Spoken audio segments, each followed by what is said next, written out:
akan sapa terlebih dahulu Bapak Insinyur Rian Satria. Apa kabar, Pak? Baik, alhamdulillah. Assalamualaikum warahmatullahi wabarakatuh. Bunda Suryani yang cantik cerita, apa kabar malam hari ini, Ibu? Assalamualaikum. Bang Haji Riki, apa kabar, sehat malam ini? Sahabat-sahabat saya yang sudah dari tadi menunggu acara ini. Baik, ayah bunda semuanya yang ada di sini, apa kabar? Selamat malam. Allahu Akbar. Malam ini sangat ceria ya, kayaknya semangat. Sudah berbuka puasa. Bapak-bapaknya kalau sudah berbuka puasa, alhamdulillah tadi sudah berbuka puasa semuanya. Baik, saya akan sedikit mengenalkan tentang cuplikan Bapak Haji Rian Satria. Beliau adalah seorang wakil rakyat di DPD RI pada tahun 2014 hingga tahun 2019 ya Pak ya? Betul ya? Hingga saat ini ya Pak ya? Baik, lahir di Indragiri Hilir pada 16 September 1967, lulusan S1 Elektronik ISPN Jakarta dan S2 UGM Yogyakarta sebagai senator wakil atau di Provinsi Kepulauan Riau. Dan beliau ini adalah seorang wakil yang sangat hebat, namanya sudah luar biasa di masyarakat Pak. Berikan tepuk tangan dulu dong. Selain dikenal seorang yang santun sebagai wakil rakyat, beliau ini juga seorang yang agamis, taat pada agama, dan tentunya ini juga sangat memotivasi kita sebagai umat muslim, apalagi di bulan suci Ramadan. Luar biasa, kita kembali. Baik, kita perkenalkan kembali Ibu Suryani Sarjana Ekonomi. Ibu, sedikit profil yang kami cuplik Ibu, pernah mencalonkan diri sebagai wakil gubernur RI ya Bu ya, berpasangan dengan Bapak Isdianto. Beliau itu sosok seorang ibu yang sangat lembut keibuan, cerdas tentunya, dan beliau juga lulusan ekonomi STIE paripurna, belasan tahun menduduki kursi di DPRD Kepulauan Riau. Luar biasa, berikan tepuk tangan. Ada yang buat saya Ibu, selain Ibu menjadi kader PKS, Ibu pernah menjadi buruh pabrik di kawasan industri mata kuning yang bekerja di PT Astra Mikrotronik Teknologi. Apa betul Ibu? Betul. Tentunya sebagai Sri Kandi di Kepulauan Riau, ini juga memberikan motivasi kepada para pemuda dan pemudi bahwa lulusan SMA tidak menurunkan langkah untuk menjadi seorang senator dan wakil rakyat yang mumpuni dan cerdas dan tidak menunjukkan sisi keibuan. Berikan tepuk tangannya.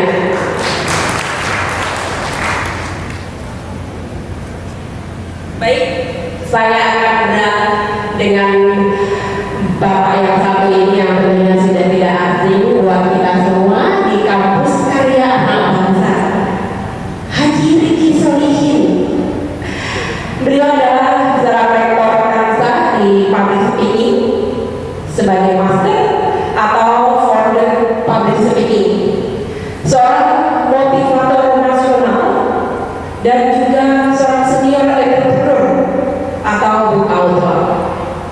Beliau ini dikenal oleh mahasiswa sebagai figur kebapakan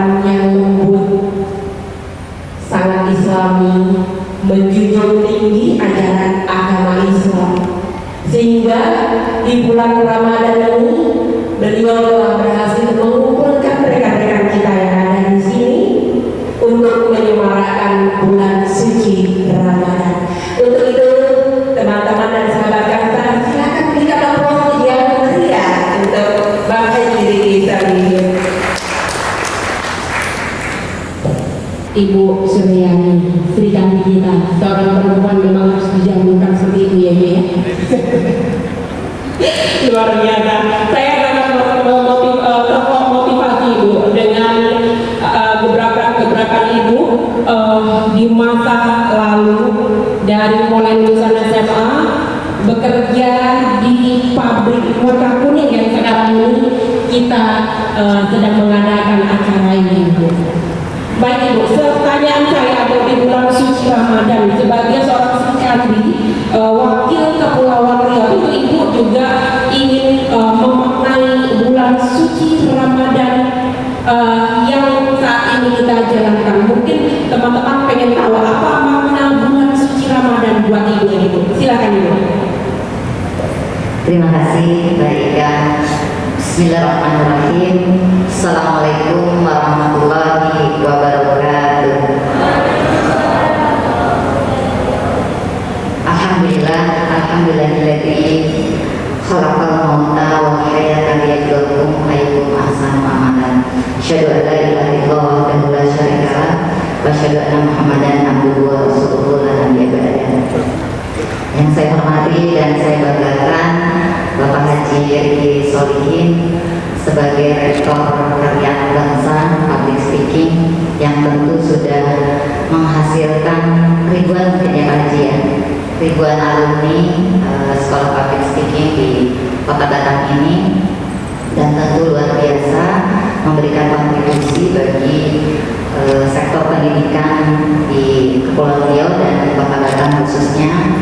Kemudian juga kepada seluruh dosen, seluruh asisten dosen, juga seluruh mahasiswa Karya Anak Bangsa yang hadir pada malam hari ini.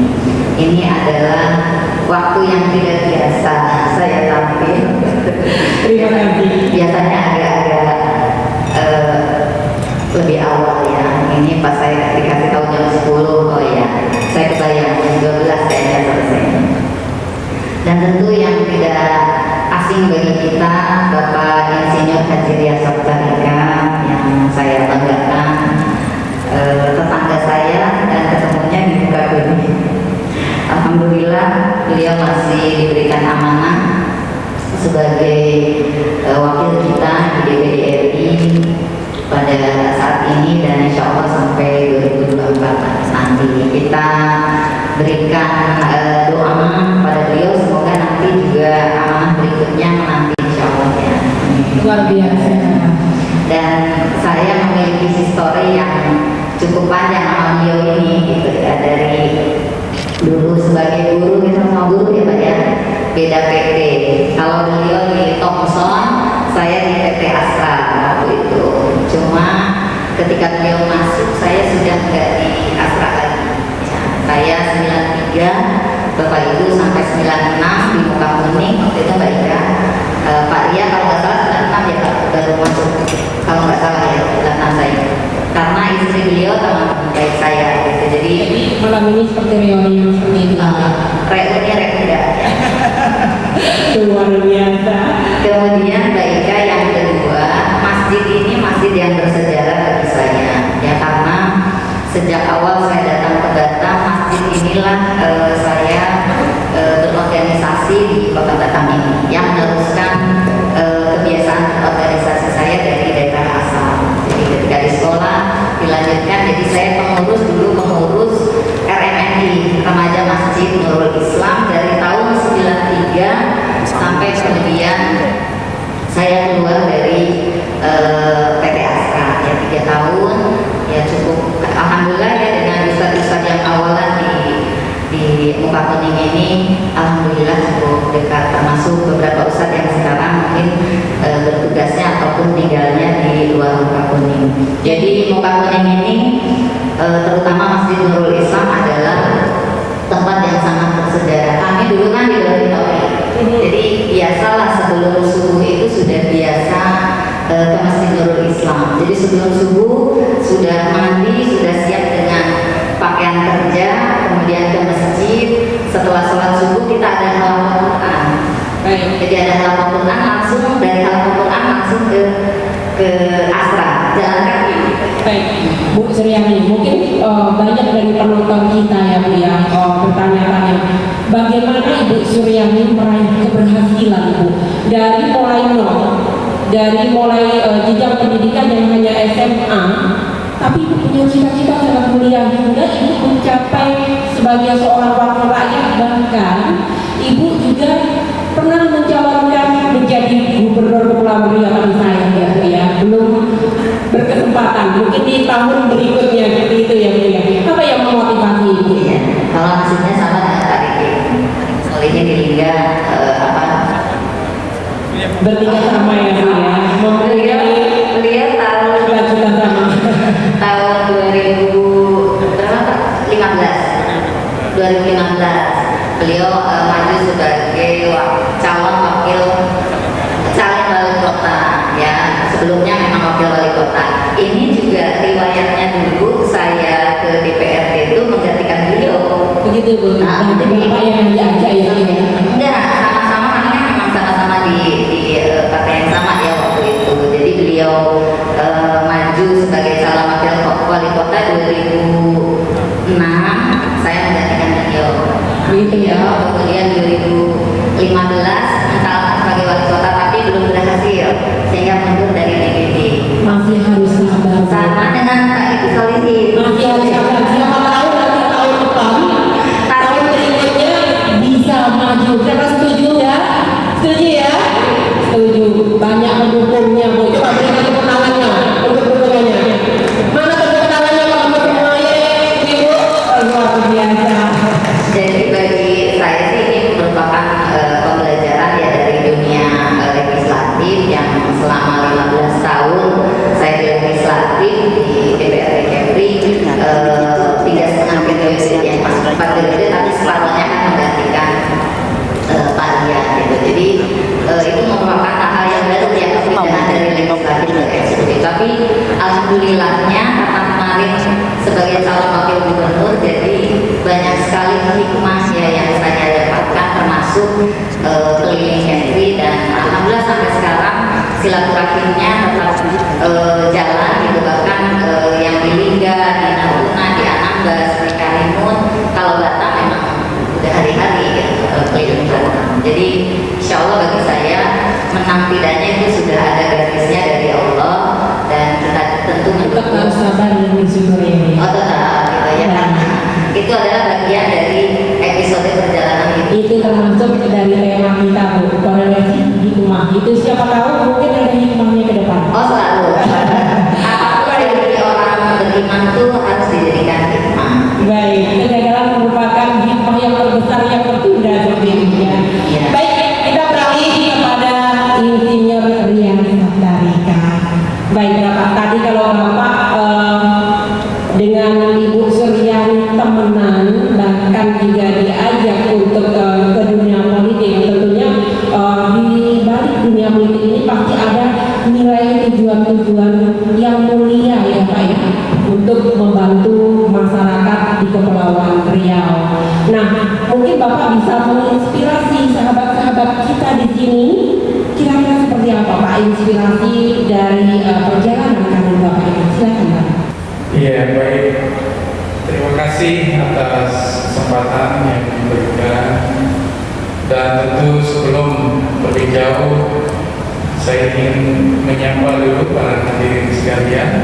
Assalamualaikum warahmatullahi wabarakatuh. Apa kabar semuanya?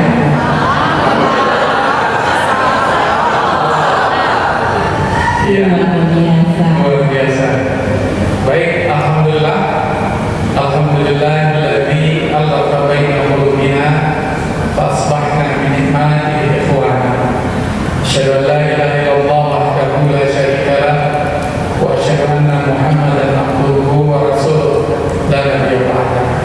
Allahumma shalli ala Muhammad wa ala alihi wa sahbihi ajma'in. Amma ba'du.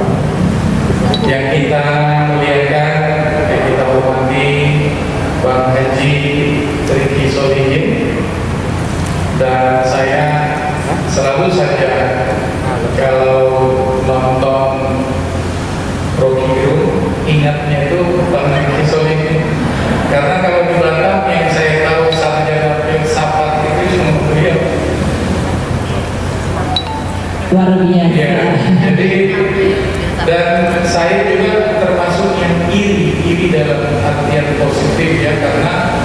Kata Rasulullah, kalau kepada keberhasilan atau ilmu pengetahuan pendidikan kita itu boleh iri tentang apa yang sudah dibaktikan, diperjuangkan dan prestasi beliau sehingga bisa menghasilkan banyak lulusan dari karya bangsa Betul sekali.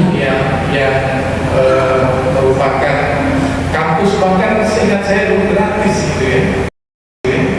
Tidak hanya gratis Pak, tapi di Batam ini adalah kampus public speaking yang satu-satunya ada di Iya, Kota Batam. untuk itu tentu saya sangat takzim dan hormat dengan beliau, dan juga kami bersahabat sejak lama.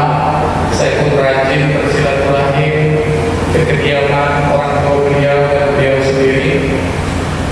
Dan tadi tanpa direncanakan rupanya ternyata kami bertiga punya historinya. Sepertinya sama ya, kita bisa bukan ini. Iya. Luar biasa ya. Ya, dan lebih lagi sungguh saya saat Bu Ina mengundang saya cukup mendadak menurut saya, siang tadi, ya siang bahkan sore tadi.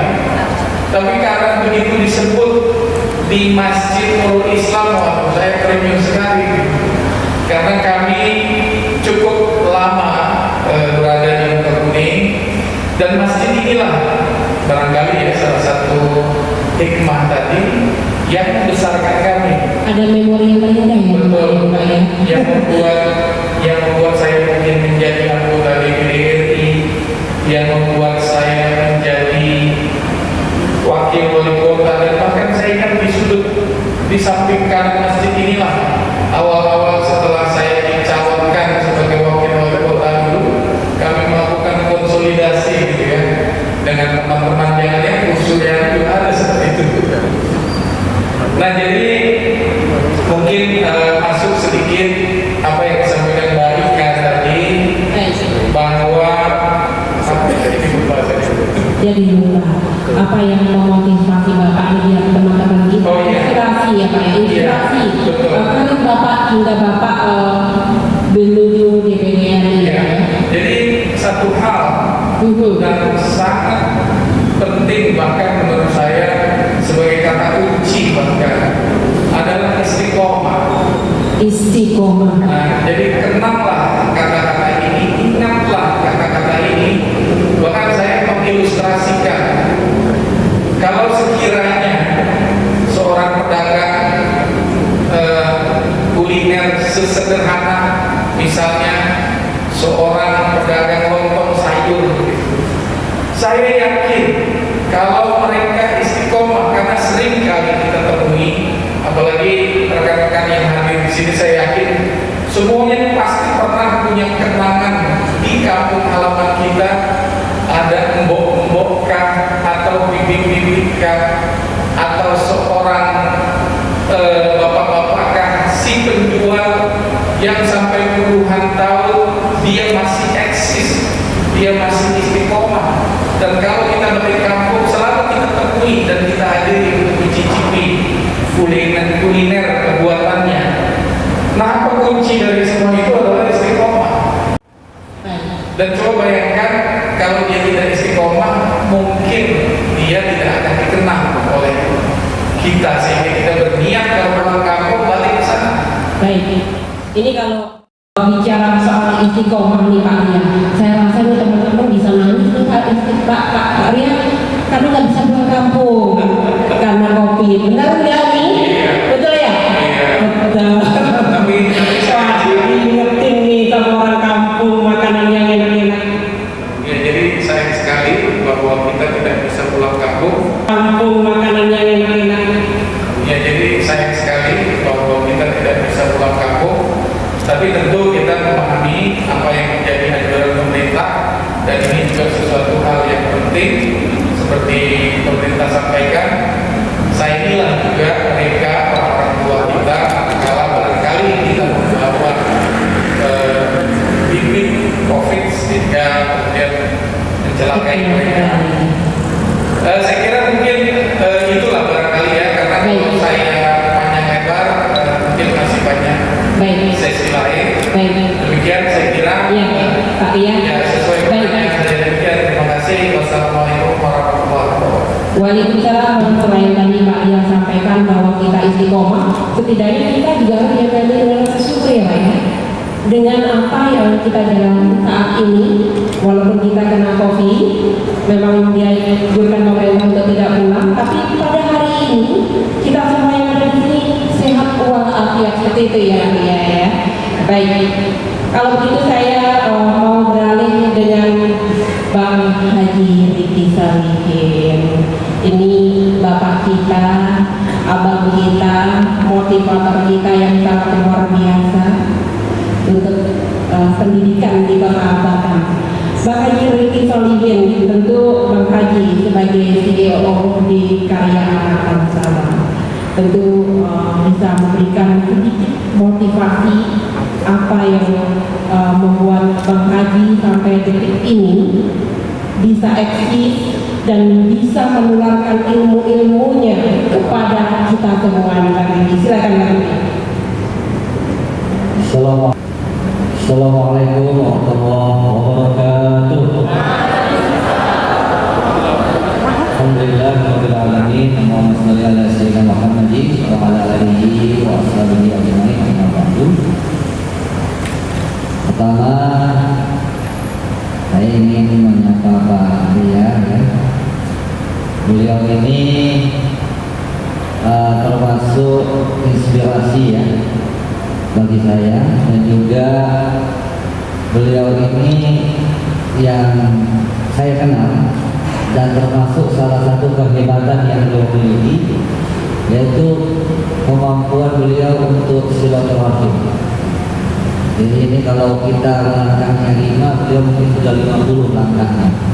Jadi ini kehebatan Pak Ria ini selalu menjaga silaturahim, dan ini akhirnya beliau mendapatkan keberkahan yang luar biasa karena istiqomahan beliau dalam hal silaturahim. Beliau termasuk yang paling sering lah ke rumah. Kalau saya seingat saya hanya sekali Pak Ria ke rumah. Tapi kalau Pak Ria mungkin beberapa kali ke rumah ya. Dan setiap ada acara dan sebagainya. Dan termasuk beliau ini dari mulai kita kenal sejak zaman dahulu waktu wakil wali kota sampai sekarang, perawakannya nggak berubah. Ya, tetap muda ya ini ya. Tetap muda, tetap energi, No tetap profil. semangat gitu ya. Mudah-mudahan kita doakan, mudah-mudahan beliau tetap memberikan inspirasi buat kita semua. Baik, luar biasa. Tidak hanya itu Bang Haji, Ya. saya ini sering juga mendapatkan SMS, tapi SMS-nya sangat luar biasa, memotivasi kita hanya bertanya apa kabar. Iya. Kira-kira Bapak Ibu yang ada di sini, ayah bunda, pernah nggak dapat SMS dari Bapak Ria Sartanika? Ada ya? Luar biasa.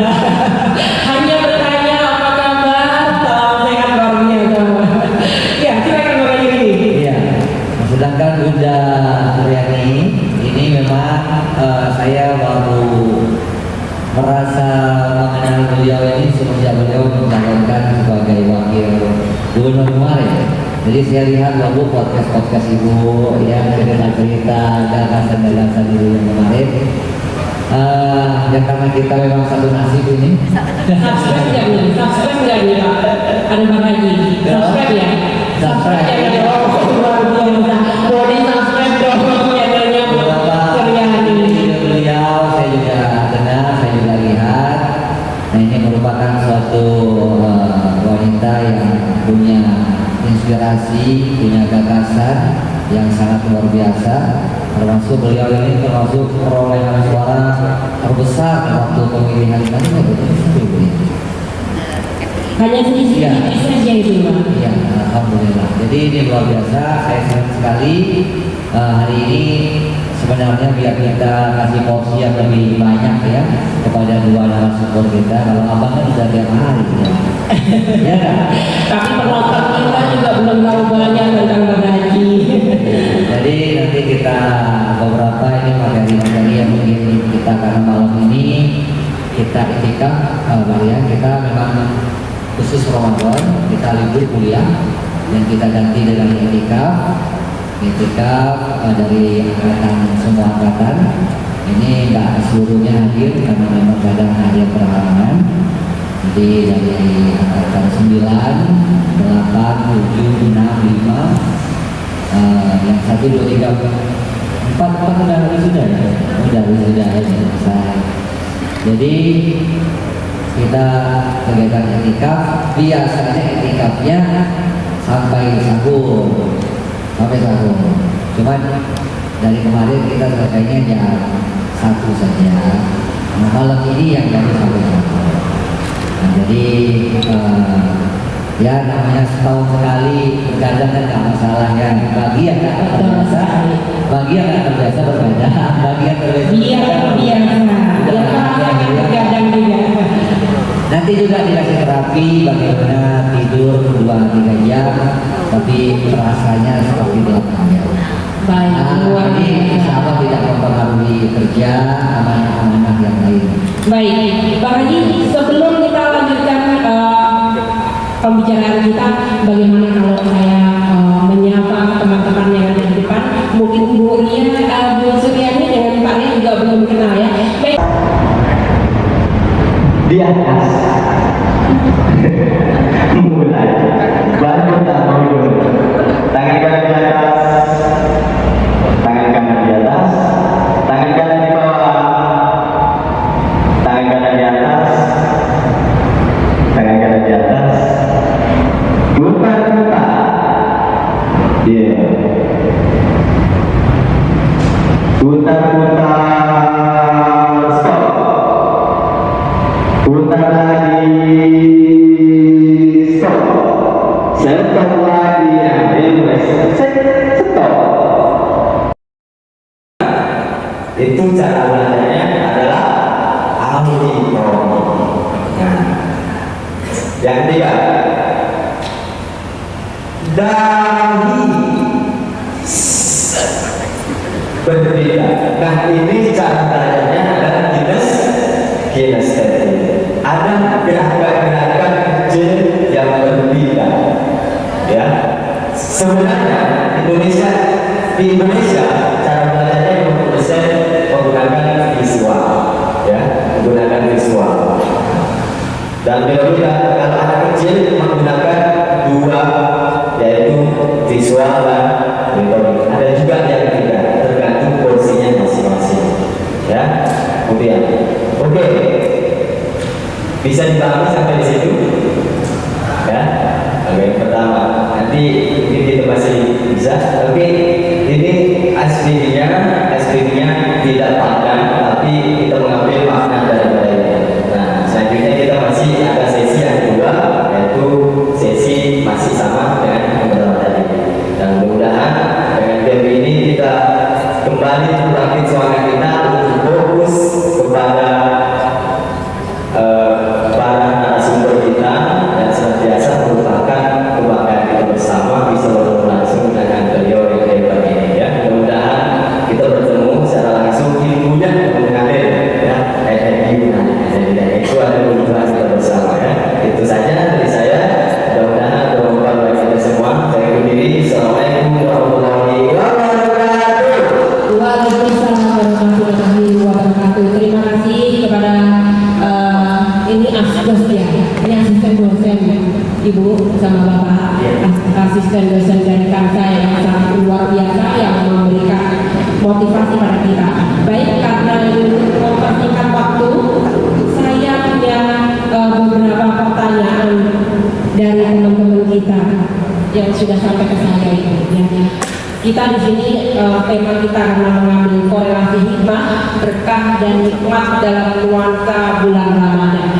Tentunya saya kalau melihat temanya ini saya juga pengen tahu nih dari Pak Ria Satarika, korelasi hikmah seperti apa sih menurut Pak Ria Satarika di bulan Ramadan ini?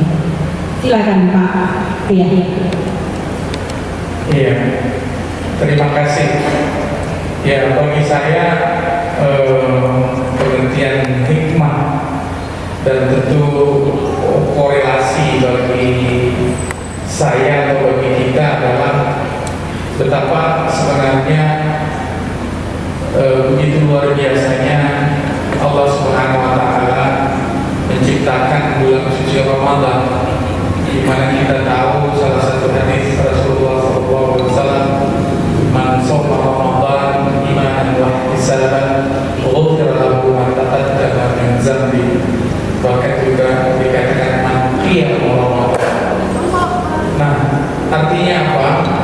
Kalau kita yang tidak benar-benar mengambil hikmah keberadaan bulan Ramadan ini, yang bahkan jaminan dari Allah adalah dibebaskannya kita dari api neraka, bahkan diampunkan segala dosa-dosa kita yang telah lalu, maka tentulah kita menjadi orang yang sangat merugi.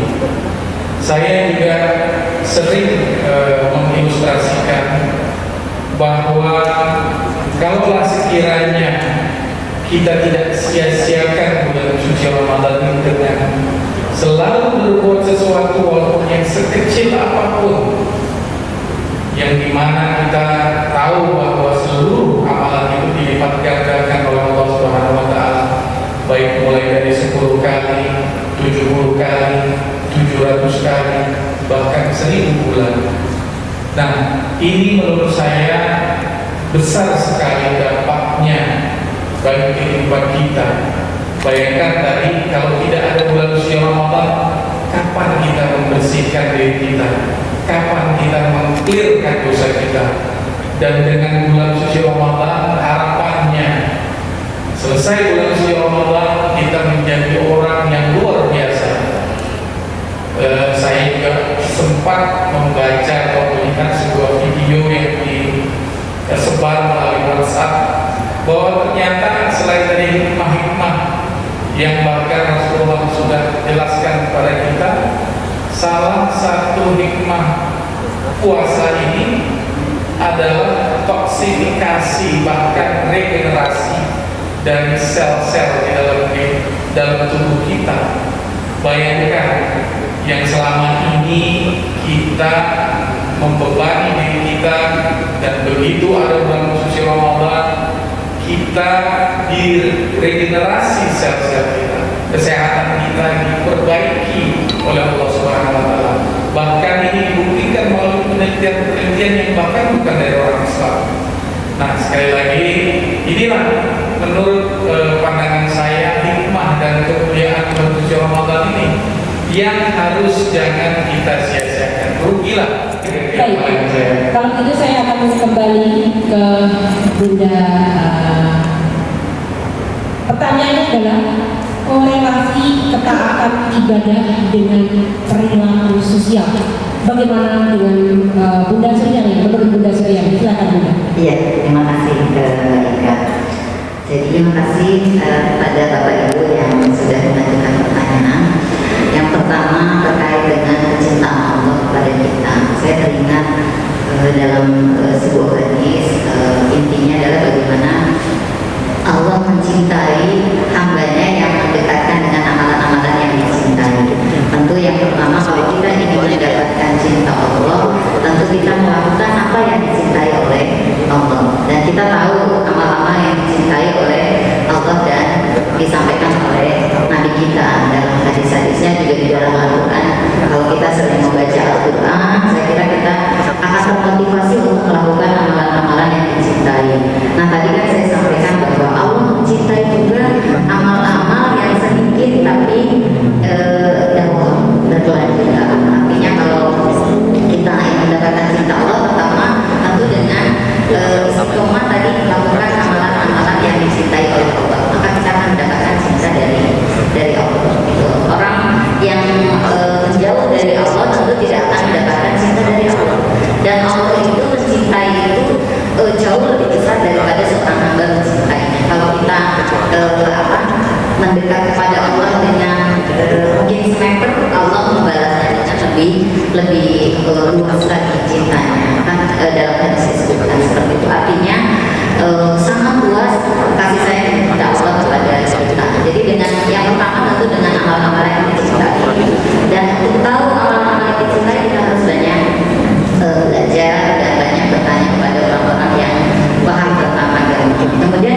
tentu yang jelas menjauhi apa yang dilarang oleh Allah, itu pasti ya, harus menjauhi apa yang dilarang oleh Allah. Kemudian yang ketiga juga mensyukuri apa yang telah diberikan Allah pada kita dalam konteks tadi, dalam bentuk ujian, baik itu berupa ujian kesusahan maupun ujian kenikmatan. Nah itu juga merupakan sarana kita untuk mendapatkan cinta Allah. Sebagaimana Allah sampaikan dalam surat Al-Ankabut, tidak disebut beriman kalau belum diuji. Itu artinya orang beriman kalau tidak diuji, dipertanyakan juga keimanan. Maksudnya orang Islam kalau kita tidak diuji juga kita harus bertanya-tanya, saya mau diuji. Dan memang kadang orang melihat ujian itu dalam bentuk kesusahan, tidak sadar ketika diberikan kenikmatan. Misalnya Pak Dia sekarang di posisi di DPD RI, itu kan salah satu ujian juga ya Pak Dia ya, bagaimana kita bisa dengan jabatan bisa nggak kita lebih dekat kepada Allah, karena ada yang dengan jabatan malah jauh dari Allah. Dengan harta yang banyak, ketika mungkin hartanya sedikit, rajin gitu ya ibadah, tapi ketika diberi harta yang banyak ternyata menjauh. Jadi memang kenikmatan itu bentuk ujian juga. Nah itulah bagaimana kita bisa bersyukur, mensyukuri nikmat dalam keadaan diuji apa kesusahan maupun kelapangan atau kenikmatan. Jadi itu yang saya pahami dengan melakukan amal yang dicintai. Kemudian tiganya saya jawab. Oh, masih ada lagi ya? Baik, ya. Terakhir ya, benar. Jadi yang terkait ini keprihatinan saya juga Bapak Ibu terkait dengan perilaku generasi muda kita. Dari survei yang dilakukan oleh salah satu lembaga yang peduli dengan kondisi anak-anak Indonesia, yaitu Yayasan Kita dan Dua Hati, ini sangat mencenangkan dan sangat membawa kesedihan lah, miris, bukan sedih, miris bagi kita bahwa anak-anak kita usia SD, ibu-ibu di kota-kota besar itu tuh hampir 9 dari 10 anak kita, maaf ya, sudah mengakses situs pornografi. Kemudian juga 60% anak usia SD SMP maaf sudah kissing, ya maaf ya, sudah kissing. Dan bahkan sudah ada yang berapa persen itu saya lupa angkanya melakukan hubungan yang dilarang gitu ya, ini zina ya. Kemudian aborsi di Indonesia juga sangat tinggi, hampir 20% ya dari kondisi usia pelajar kita. Nah ini sangat-sangat memprihatinkan kondisi ini, dan di mana peran kita berkontribusi di situ. Bagaimana Islam melihat seperti itu? Adakah pacaran dalam Islam? Saya katakan tidak ada. Pacaran dalam Islam tidak ada. Yang ada adalah proses ketika kita mau pernikahan, ada penghinan, ada penghitbah, ada lamaran, kemudian ta'aruf ya, kemudian lamaran, kemudian pernikahan. Bahkan secara jelas Allah katakan dalam surat Al-Isra ayat 32, wala taqrabuz zina. Bahasa Allah itu bukan wala taqmalu, bukan jangan kerjakan zina, tapi jangan dekati. Jadi hal yang mendekati zina, bahkan model pacaran sekarang kan ada yang lewat gadget ya, bahkan sampai nauzubillah min dzalik. Kalau mungkin bapak ibu yang punya anak dan sebagainya, ini menjadi aware bagi kita, menjadi perhatian serius bagi kita, karena saya sangat menyayangkan banyak orang tua juga yang enggak terlalu peduli dengan kondisi gadget anak-anak kita gitu. Ada pacaran gaya online gitu ya Pak ya. Nah ini yang harus waspadai juga di zaman serba media sosial ini. Kemudian yang perlu kita waspadai juga adalah ini anak-anak kita pergaulannya, Bapak Ibu ya, pergaulannya. Saya suka miris jam-jam segini nih, kalau apalagi malam Ahad seperti ini, kalau lewat yang Menteri atau siapa Pak Dia ya, itu anak-anak laki perempuan gitu ya, boncengan sampai jam 1. Sedang ini ibu bapaknya di mana ya? Gitu. Apa kita kan anak belajar ke rumah teman aja udah bisa gitu. Apalagi anak perempuan. Saya kira mungkin usianya SMP SMA gitu. Itu berboncengan, berpelukan. Apa ketiganya nggak setan beneran gitu ya. Nah itu. Jadi memang peran orang tua gitu ya, ini yang paling diharapkan itu yang pertama adalah peran orang tua untuk menjaga anak-anaknya mungkin yang membantu lah guru gitu ya, tapi orang tua ini yang paling utama menjaga anak-anaknya sehingga Selain orang tua yang memang harus menjaga, juga kita harus menghindari lingkungan yang buruk seperti itu ya. ya, nah itu memang lingkungan buruk juga lingkungan sama, makanya perlu ada kesepahaman saling membantu dalam lingkungan dengan tetangga untuk saling menjaga perilaku anak-anak kita, menciptakan lingkungan yang kondusif. Dan yang terakhir sekali tadi terkait apa ya, yang banyak dosa dan sebagainya. Apapun dosa kita, Allah akan mengampuni selama kita benar-benar bertaubat gitu ya. Jadi kalau ada orang mungkin nyinyir dan sebagainya, biarin aja. Toh Allah sudah menyampaikan lewat Rasulnya setiap anak Adam pasti berdosa, dan sebagai orang berdosa adalah orang yang bertaubat. Ingat kisah orang yang membunuh 99 itu ya. Terus nanya ke seorang apa ya, ahli kitab lah, apakah saya bisa diampuni? Enggak, kamu sudah 90, ternyata dibunuh juga apa yang istilahnya ahli kitabnya ini. Terus bertanya lagi kepada ahli ilmu, bisa diampuni karena Allah Maha. Selama kita masih ada ini ya, ada kehidupan di dunia, ada waktu kita diberikan kesempatan, ayo kita bisa bertaubat dari dosa sebesar apapun. Selama kita bertobat, Allah akan ampuni. Baik, luar Diampuni, kemudian dibebaskan dari api neraka. Nah, tentu kita berharap kita mendapatkan itu semua, tetapi kan tidak semua akan mendapatkan itu kalau tidak sungguh-sungguh mendapatkannya. Makanya baik, terima kasih Bunda Suryani. Baik, kita akan kembali kepada Bang Haji. Di Bang Haji ini ada pertanyaan yang mungkin saya ingin sampaikan Bang Haji.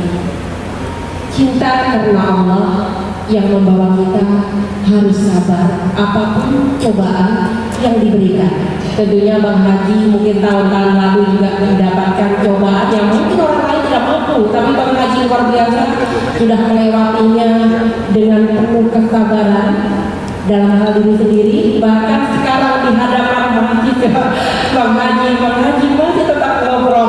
Silakan Bang Haji. Ya baik, Abang mau jawab juga, ada pertanyaan masuk ke WA Bang ya. Silakan. Buat yang bertanya, ini yang bertanya sedang galau habis ya, karena persoalan yang sedang dihadapinya luar biasa. Jadi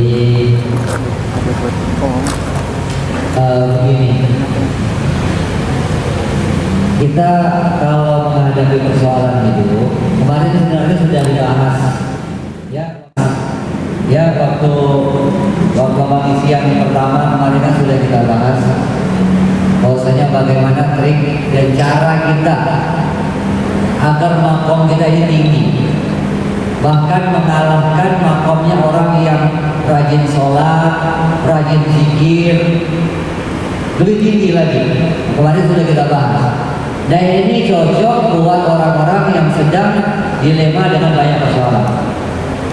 Ketahuilah bahwasanya Allah itu suka meminum, ini bahasa kiasan ya. Allah suka meminum namanya apa?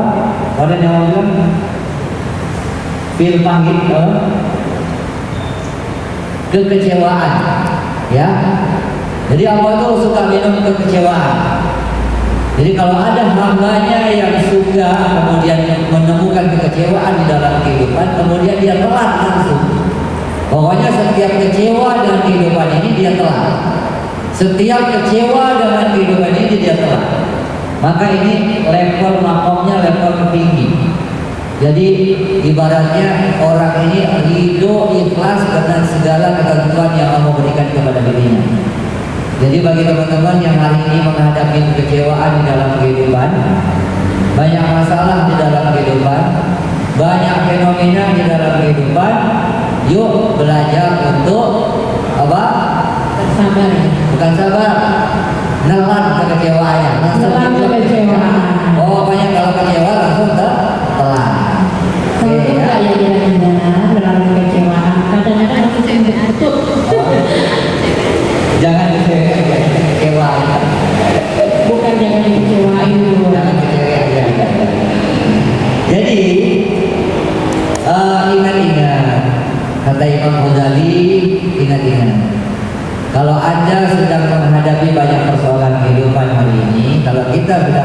riwayat persoalan hari ini, ingat-ingatlah, pergilah ke kuburan. Buat apa pergi ke kuburan?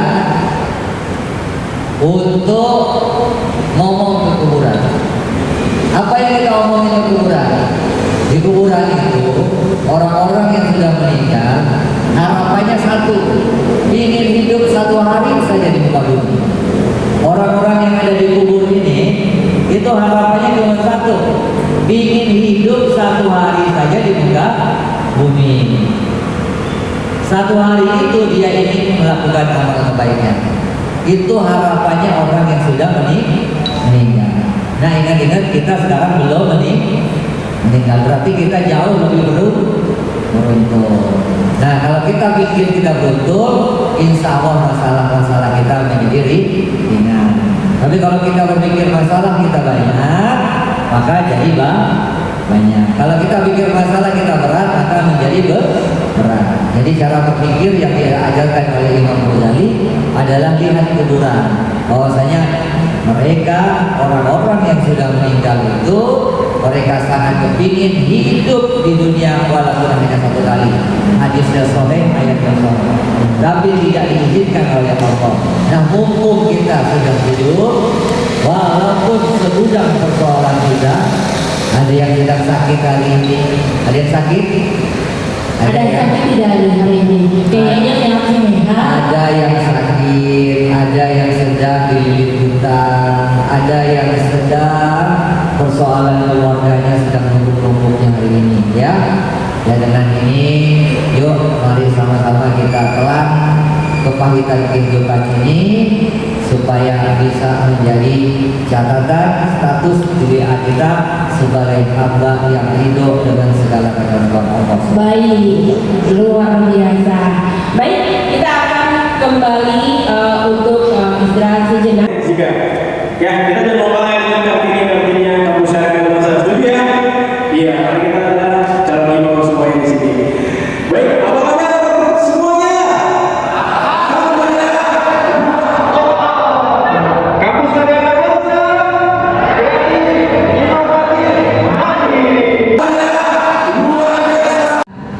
Agar apa yang dilakukan bisa mendapat ridhonya. Ini pertanyaan dari Bunda Ayu. Nah, ini ada pertanyaan kedua dari Ayah Ma'ruf. Assalamualaikum warahmatullahi wabarakatuh. Pertanyaan saya tentang keyword cinta karena Allah Subhanahu wa Ta'ala yang berhubungan dengan model pacaran anak muda. Tidak menunggu ini gadgetnya ya. Anak muda zaman now yang kita bisa lihat aktivitasnya antara lain sering bertemuan berduaan atau pojok berpelukan. Aduh, kalau mau gini di bulan Ramadan itu seperti ya, cipika-cipiki dan lain-lain. Bagaimana pandangan Islam pacaran yang bagaimana yang halal menurut Islam? Hal ini sangat perlu diungkapkan karena banyak di kalangan generasi muda Islam yang abal dengan batas-batas pergaulan antara laki-laki dan perempuan yang bukan mahramnya. Terima kasih. Pertanyaan berikutnya adalah dari Bunda Rina. Ini masih Bunda, ternyata ayat yang satu. Kenapa semakin kita menyadari dan lebih mendekatkan diri kepada Allah, semakin banyak fenomena demi fenomena yang datang dalam kehidupan, bahkan sampai pada titik di mana ranah keputusasaan mulai hadir. Jadi apa yang harus kita lakukan? Terkadang seakan menghakimi seberapa besar dosa yang saya lakukan. Sebegitu ketika saya seperti ini, tak pernah ada ujung. Apakah mungkin ini akan berakhir? Silakan Bunda untuk dibantu. Terima kasih kepada Bapak Ibu yang sudah mengajukan pertanyaan. Yang pertama terkait dengan kecintaan Allah kepada kita. Saya teringat dalam sebuah hadis, intinya adalah bagaimana Allah mencintai hambanya yang mendekatkan dengan amalan-amalan yang dicintai. Tentu yang pertama, kalau kita ingin mendapatkan cinta Allah, tentu kita melakukan apa yang dicintai oleh Allah. Dan kita tahu amal-amal yang dicintai oleh disampaikan oleh Nabi kita dalam hadis-hadisnya, juga di dalam Al-Quran. Kalau kita sering membaca Al-Quran, saya kira kita akan termotivasi untuk melakukan amalan-amalan yang dicintai. Nah, tadi kan saya sampaikan bahwa Allah mencintai juga amal-amal yang sedikit tapi dakwah berkelanjutan. Artinya kalau kita ingin mendapatkan cinta Allah, pertama tentu dengan istiqomah tadi melakukan amalan-amalan yang dicintai oleh Allah, maka kita akan mendapatkan cinta dari Allah. Itu orang yang jauh dari Allah tentu tidak akan mendapatkan cinta dari Allah. Dan Allah itu mencintai itu jauh lebih besar daripada seorang hamba mencintainya. Kalau kita mendekat kepada Allah dengan mungkin semeter, Allah membalasnya lebih luas dan cintanya. Kan dalam hadis disebutkan seperti itu. Artinya sangat luas kasih sayang yang kita Allah kepada kita. Jadi dengan yang pertama tentu dengan amal-amal yang dicintai. Dan untuk tahu amal-amal yang dicintai, kita harus banyak belajar dan banyak bertanya kepada orang-orang yang paham tentang agama. Kemudian yang kedua, tentu yang jelas menjauhi apa yang dilarang oleh Allah. Itu pasti harus menjauhi apa yang dilarang oleh Allah. Kemudian yang ketiga juga mensyukuri apa yang telah diberikan Allah pada kita dalam konteks tadi, dalam bentuk ujian, baik itu berupa ujian kesusahan maupun ujian kenikmatan. Nah, itu juga merupakan sarana kita untuk mendapatkan cinta Allah. Sebagaimana Allah sampaikan dalam surat Al-Ankabut, tidak disebut beriman kalau tidak diuji. Itu artinya orang yang beriman kalau tidak diuji, dipertanyakan juga keimanan manusia. Orang Islam kalau kita tidak diuji juga kita bertanya-tanya. Dan memang kadang orang melihat ujian itu dalam bentuk kesusahan, tidak sadar ketika diberikan kenikmatan, misalnya Lakia sekarang di posisi di DPD RI itu kan salah satu ujian juga ya Pak Kia ya, bagaimana kita bisa dengan jabatan bisa nggak kita lebih dekat kepada Allah, karena ada yang dengan jabatan malah jauh dari Allah. Dengan harta yang banyak, ketika mungkin hartanya sedikit, rajin gitu ya ibadah, tapi ketika diberi harta yang banyak ternyata menjauh. Jadi memang kenikmatan itu bentuk ujian juga. Nah, itulah bagaimana kita bisa bersyukur nikmat dalam keadaan diuji Jadi itu yang saya pahami dengan lakukan amal yang dicintai. Tiga saya jawab. Masih ada lagi ya? Tiga ya. Jadi yang terkait ini keprihatinan saya juga Bapak Ibu terkait dengan perilaku generasi muda kita. Dari survei yang dilakukan oleh salah satu lembaga yang peduli dengan kondisi anak-anak Indonesia, yaitu Yayasan Kita dan Buah Hati, ini sangat mencengangkan dan sangat membawa kesedihan miris, bukan sedih miris bagi kita bahwa anak-anak kita usia SD Ibu di kota-kota besar itu tuh hampir 9 dari 10 anak kita ya sudah mengakses situs pornografi. Kemudian juga 60% anak usia SD SMP sudah kissing, ya maaf ya sudah kissing. Dan bahkan sudah ada yang berapa persen ya saya lupa melakukan hubungan yang dilarang gitu ya, lagi zina ya. Kemudian aborsi di Indonesia juga sangat tinggi, hampir 20% ya dari kondisi usia pelajar kita. Nah, ini sangat-sangat memprihatinkan kondisi ini, dan dimana peran kita berkontribusi di situ. Bagaimana Islam melihat seperti itu? Adakah pacaran dalam Islam? Saya katakan tidak ada. Pacaran dalam Islam tidak ada. Yang ada adalah proses ketika kita mau pernikahan, ada pembina, ada penghibah, ada gambaran. Luar biasa. Intinya apapun dosa kita, asal kita mau bertobat dengan sungguh-sungguh, insya Allah Allah akan mengampuni dosa-dosa kita. Seperti itu ya Bunda ya. Baik, ini saya langsung ke Pak Haji. Ini pertanyaannya pendek. Mudah-mudahan sih nanti dijawabnya walaupun pendek tapi sangat bermakna. Baik Pak Haji, pertanyaan dari mana ini tidak ada disebutkan kelasnya. Saya Mas Danu kelas 8, oh ada kelasnya ya. Mau bertanya, gimana caranya kita rindu kepada Allah Subhanahu wa taala dan Allah Subhanahu wa taala rindu pada kita? Apa tandanya Allah Subhanahu wa taala rindu kepada kita? Silakan Pak Haji. Ini nanya ini serius apa enggak ini? Saya nanya serius nih. Pak Glorious ya. Aduh Arius, yang bertanya yang mana ya, kayaknya senyum-senyum itu. Ya, pokoknya kalau indikasinya kalau kita ikhlas, senang sama kehidupan kita, berarti kita hidup sama ketentuan yang Allah berikan kepada kita. Itu aja yang indikasinya. Jadi kalau kita kerja ngedumel, kalau kita melakukan sesuatu ngedumel, melakukan kegiatan ngedumel, itu Allah nggak suka. Jadi Allah suka dengan umatnya, dengan umat Nabi Muhammad yang suka banyak tertawanya, ya, yang suka banyak gembiranya. Jadi salah satu ciri umat Nabi Muhammad ini yang disukai Allah itu yang banyak tertawanya.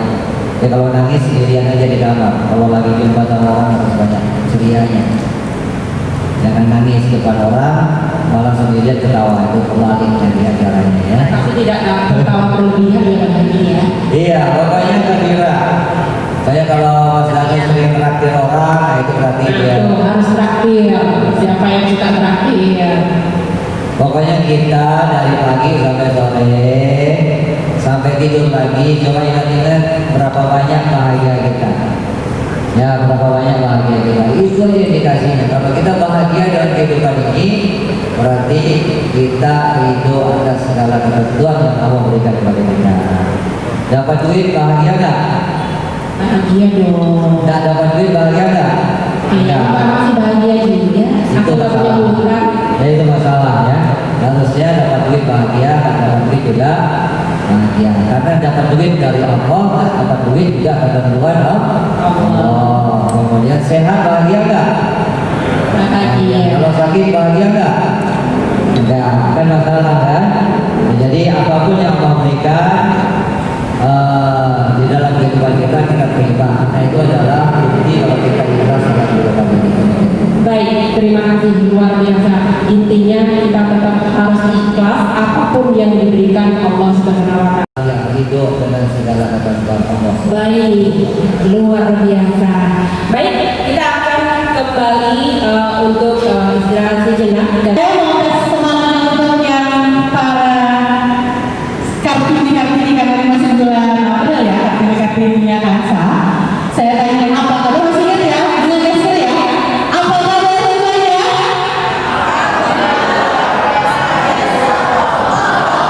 Sekali lagi, apa kabar semuanya? Kamu sekalian masih luar biasa.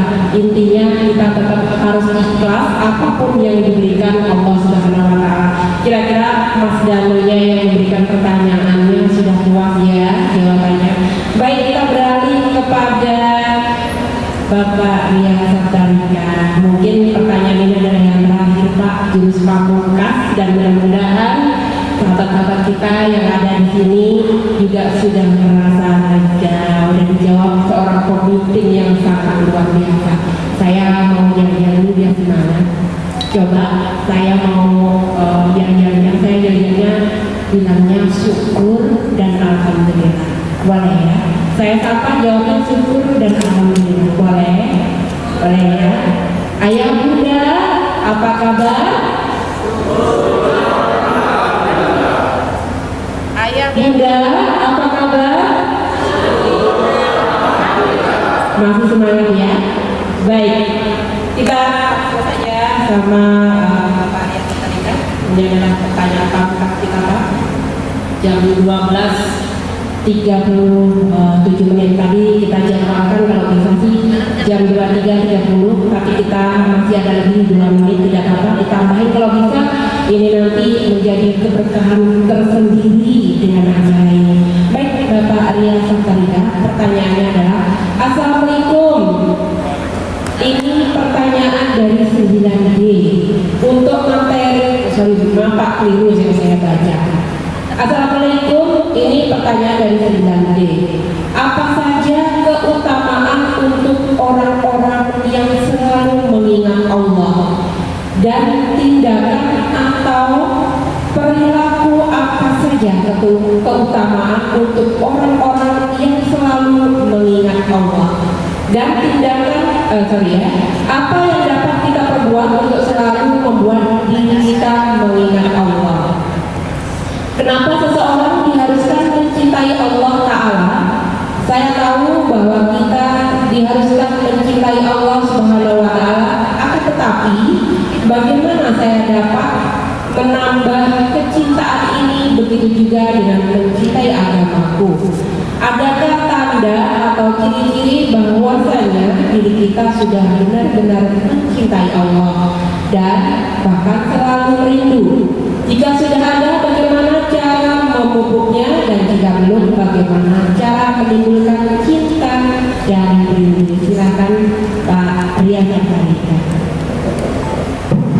Ya, saya sebelum jawab senyum dulu. Ayo senyum, ibu-ibu yang umur, ayo senyum. Katanya senyum itu sama Bang Haji itu tiketnya surga loh. Siapa yang mau masuk surga, kalau nggak mau senyum nanti tiketnya diambil lagi. Boleh kita senyum dulu? Sudah senyum Pak, silakan.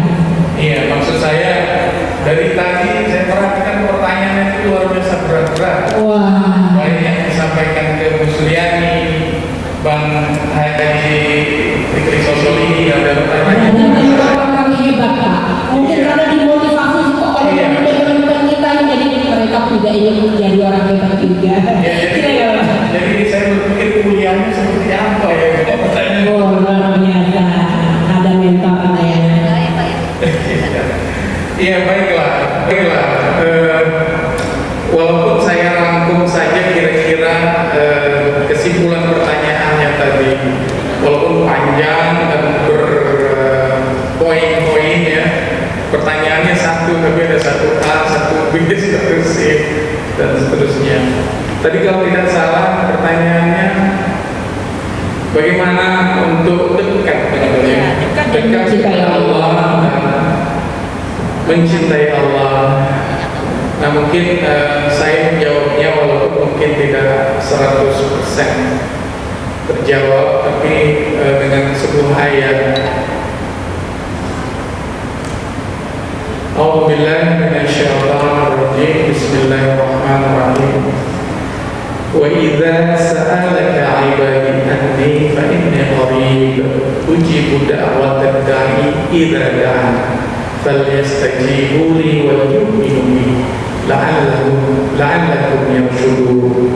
Shadaqallahu azim.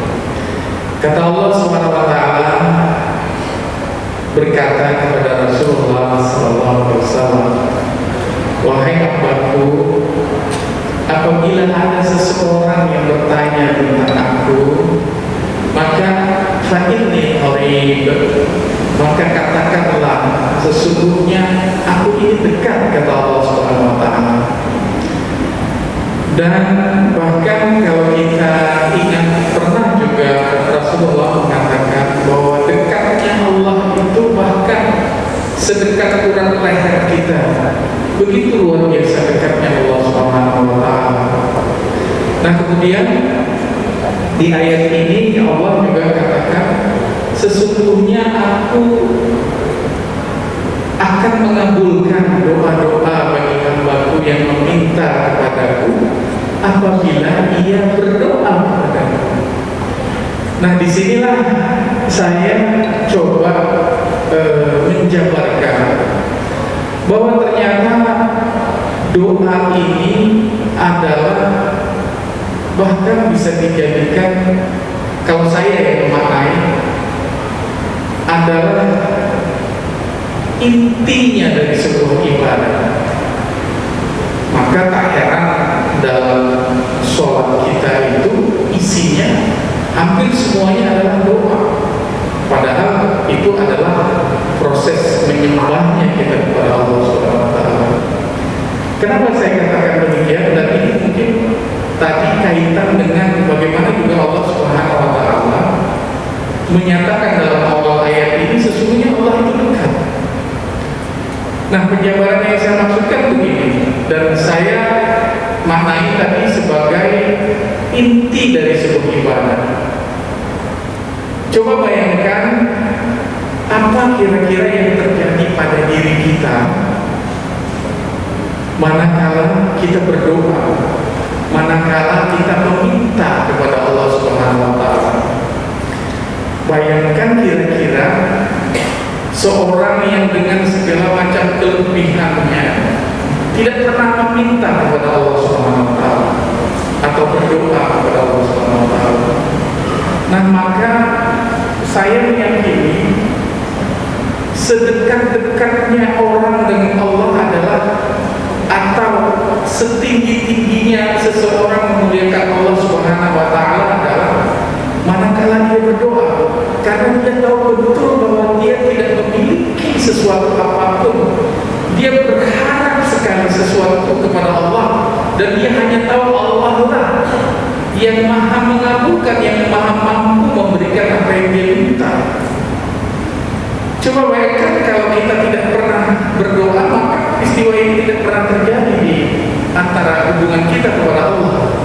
Contoh misalnya, kalau hidup kita lancar-lancar saja, aman-aman saja, kita merasa semuanya serba cukup, bahkan kita merasa kita sudah hebat, sehingga kita lupa ada Allah Subhanahu wa taala yang maha besar, yang maha tinggi, yang maha berkuasa. Karena kita tidak pernah merendahkan diri kita kepada Allah Subhanahu wa taala. Dan pada saat peristiwa doa tadi, kita sadar betul kita tidak ada apa-apanya. Dan saat itulah kita merendahkan serendah-rendahnya diri kita kepada Allah Subhanahu wa taala. Nah, inilah saya kira peristiwa dekatnya seseorang dengan hambanya, karena ia begitu berharap. Dan kemudian Allah Subhanahu wa taala tadi dalam ayat itu mengatakan, kalau seseorang mau berdoa, kuncinya di situ dikatakan mau berdoa, bukan otomatis. Artinya ada proses pendekatan diri dulu kita kepada Allah Subhanahu wa taala dengan cara merendahkan diri, dengan cara penuh harap, baru kemudian Allah Subhanahu wa taala dengan kecintaannya memberikan sesuatu yang apa yang menjadi keinginan kita. Nah, inilah sebuah, kalau saya mengumpamakan tadi, inti dari sebuah ibadah. Bayangkan kalau orang beribadah kepada Allah Subhanahu wa taala, dia tidak pernah berdoa, boleh jadi dia dikatakan atau dikelompokkan orang-orang yang sombong karena tidak pernah merendahkan diri kepada Allah Subhanahu wa taala, tidak pernah merasa berharap kepada Allah Subhanahu wa taala. Dia sholat, dia sukses, tapi tidak pernah berdoa. Nah, maka menjawab pertanyaan tadi, saya kira dari ayat ini semoga bisa menjawab pertanyaan tadi, bahwa sesungguhnya Allah sendiri merasa dekat dengan kita. Nah, tinggal bagaimana kita mendekat. Tadi yang juga disampaikan Bu Suryani, apabila kita mendekat sehasta, Allah mungkin mendekat sejengkal. Kalau kita mendekat sejengkal, Allah mungkin mendekat 0,0 mikro atau nanometer. Tinggal orang Katolik ngerti lah ya. Mikro, nano, dan lain sebagainya. Baik, itu saja saya kira. Baik, terima kasih. Assalamualaikum warahmatullahi wabarakatuh. Waalaikumsalam, Pak Ria.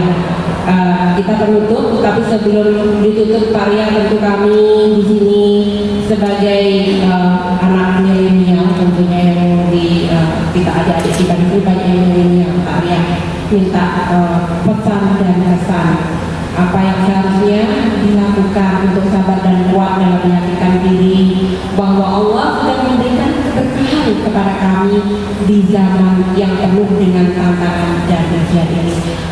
Mungkin Pak Ria bisa memberikan pesan kepada teman-teman, khususnya buat adik-adik milenial yang ada di sini. Ya, mungkin saya tidak menjawab langsung pertanyaan tadi, tapi justru karena terkait milenial tadi, bahwa saya ingin menyampaikan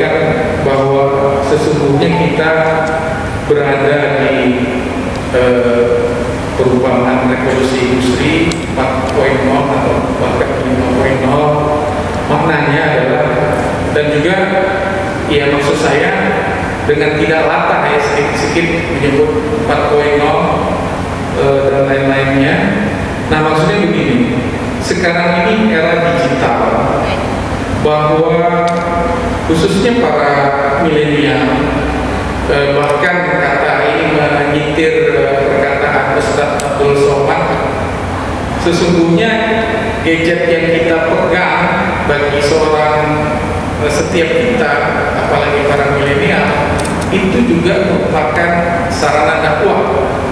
Nah, dengan kita aktif untuk menyebarkan hal-hal positif dan lain-lain sebagainya, maka itu sudah menjadi amal soleh bagi kita. Baik, terima kasih Pak Kiai. Ya, mungkin itu demikian. Terima kasih. Baik. Assalamualaikum warahmatullahi wabarakatuh. Waalaikumsalam warahmatullahi wabarakatuh. Baik, Ibu Suryani untuk memberikan sedikit pesannya. Saya mengambil dari kata Rasulullah SAW ketika seorang sahabat bertanya, wahai Rasulullah, berikan aku sebuah. Saya mengambil dari kata Rasulullah SAW ketika seorang sahabat bertanya, wahai Rasulullah, berikan aku sebuah nasihat yang tidak akan aku tanyakan setelah ini. Kata Rasulullah, aman tu bila semastaqim, berimanlah kepada Allah kemudian istiqomah. Mungkin itu yang benar-benar harus senantiasa kita jaga pada diri kita dengan bentuk yang sangat banyak istiqomah dalam ibadah kepada Allah, dalam bermuamalah dengan manusia, memberikan yang terbaik. Baik, terima kasih. Mungkin langsung saja dengan Bang Haji untuk memberikan pertanyaan. Baik, Bang Haji sudah close dan sahabat semuanya, Kansa, mungkin ini adalah kita sudahi acara ini. Terima kasih Bapak Ria Satarika, Ibu Suryani, dan pemirsa. Saya Dika Rata Dewi pamit undur diri pada Anda. Sampai jumpa dan